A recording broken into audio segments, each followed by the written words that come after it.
பாங்கு சத்தம் காதுல கேக்குது, பள்ளியில செவிடன போல போறான்.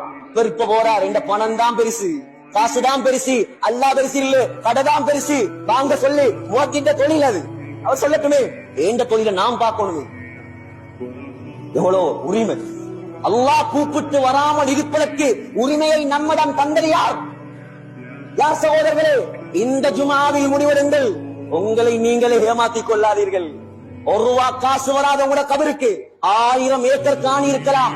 ஏழும் என்றால் அந்த ஏக்கர்ல ஒரு ஏக்கரை கபருக்கு கொண்டு போய் காட்டுங்க. நீங்க உண்மையான கோடீஸ்வரனா இருந்த உங்களோட மனைவிமாரிடம் 100 பவுன் தங்கம் இருக்கலாம். ஏழுமாக இருந்தா 1 பவுன் தங்கத்தை கபரில் வைக்க சொல்லி பாருங்க. வராது சகோதரர்களே. உலகத்தில் அல்லாஹ்வை சந்தோஷப்படுத்துங்கள். அல்லாஹ்வுடைய கடமைகளை வீணாக்கி விடாதீர்கள். கை நல்லா இருக்குது, கால் நல்லா இருக்குது, ஜிம் பொடியோட திரிகிறான், சண்டையா அடிபுடியா ஊருக்கு முன்னாலே. நான் சொல்றதெல்லாம் பொய்யா சகோதரர்களே? முஸ்லிம் சமூகத்தில் நடக்கிற ஆகப்பெரிய அநியாயம் இதெல்லாம்.